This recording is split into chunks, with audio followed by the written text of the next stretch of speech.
ఎందుకంటే చాలా తక్కువ మందికి మాత్రమే అలా అనిపిస్తూ ఉంటుంది. ఫుడ్ పడకపోవటం, ఏదైనా ఫ్రూట్ తీసుకున్నా కానీ అలర్జీ లాగా ఫామ్ అవ్వడము. సో అలాంటి వాళ్ళు మాత్రం ఆ కేర్ తీసుకుంటే సరిపోతుంది.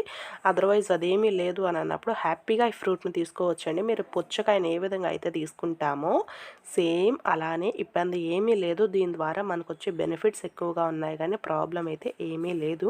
ప్రెగ్నెన్సీతో ఉన్నా కూడా తీసుకోవచ్చు. బేబీ చూపు మెరుగుదలకి కూడా బాగా యూజ్ అవుతుందండి. సో ఇందులో ఉన్న కాల్షియము మనకు అవసరమే, ఐరన్ అవసరమే కాబట్టి తీసుకోవచ్చు. B9 అనే విటమిన్ కూడా ఇందులో ఉంది.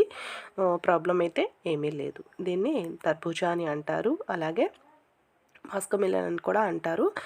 దీని ప్రైస్ కూడా జస్ట్ 100కి 3, 4 అలాగా ఆ మధ్యలోనే వచ్చేస్తుంది. పెద్దగా ఖరీదైన ఫ్రూట్ కూడా కాదు. బెనిఫిట్స్ ఎక్కువే, అలాగే మనకి రేట్ కూడా చాలా తక్కువే. ఈజీగా మనకి దొరుకుతూ ఉంటుంది మార్కెట్స్లో కానీ అన్నిట్లో అవైలబుల్గా ఉంటాయి.